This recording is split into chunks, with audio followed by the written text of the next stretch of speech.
Base दिया हुआ है ए यूनिट्स का और इक्वल साइड्स दी हैं। सबसे इजी इसका होगा if I use isosceles triangle है, बेस है ए यूनिट्स और इक्वल साइड्स है बी यूनिट्स।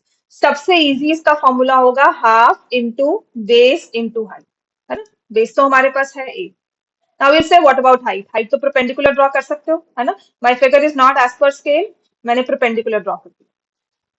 क्लियर हो गया? अब आपने ट्रायंगल्स का चैप्टर पढ़ा होगा, है ना।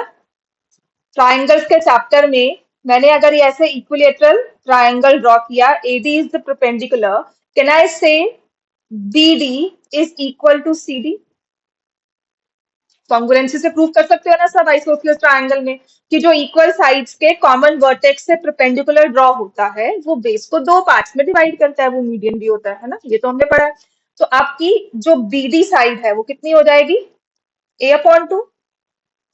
और सीडी भी कितनी हो जाएगी? ए अपॉन टू। अब हम क्या निकाल रहे हैं इस केस में? क्या निकालना चाहते हैं हम? मेरे पास बेस की वैल्यू है बी, क्या नहीं है हमारे पास?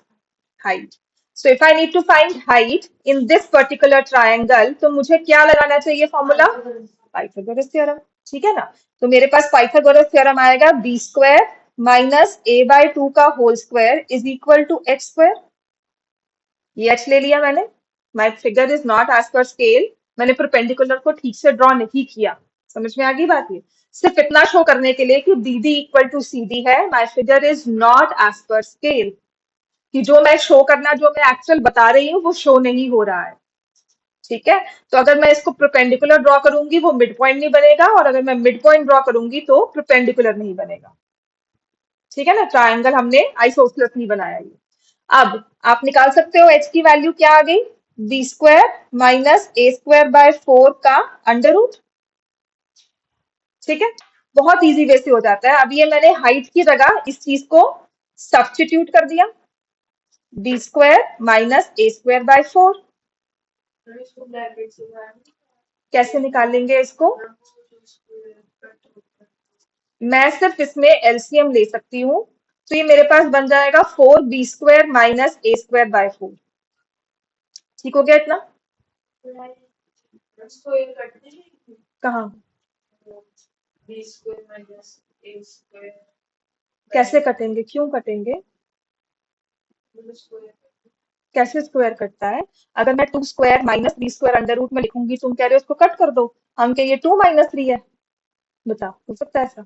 To square minus three square मैं नहीं करती। Even if I write three square minus two square, उसको मैंने स्क्वायर रूट में लिखा है, तो तुम कहोगे this is equal to three minus two, है ना।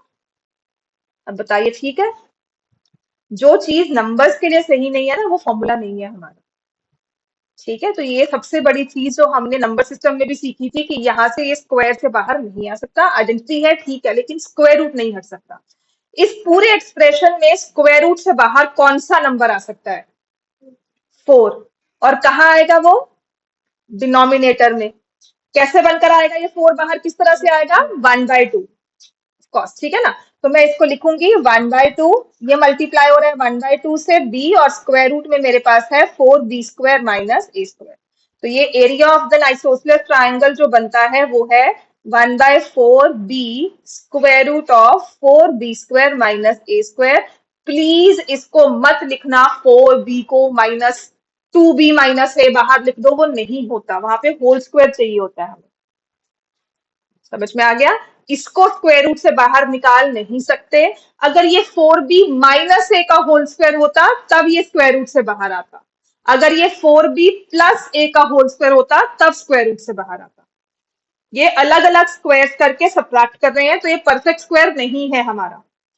सब्ट्रैक्ट करने के बाद मुझे क्या पता परफेक्ट स्क्वायर बनेगा कि नहीं? That depends on actual numbers, it's not always a perfect square. ठीक होगी बात ये? तो इसलिए स्क्वायर रूट से बाहर नहीं आ सकता। हो गया ये। अब जो तुम हिरॉन से करियो वो बहुत लंबा होगा, बिकॉज उसमें तीन एक्सप्रेशन है हमारे पास। सेमी पेरीमीटर हो गया two B plus A by two, उसमें minus B minus A minus B तीन बार करोगी। चल ये ले, यहाँ पे बीस ले लो, ये लो। बेस इज ए, हाँ तो ए ही लिखना है यहाँ पे।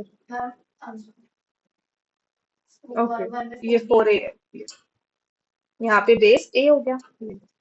ठीक है, तो दिस इज ए।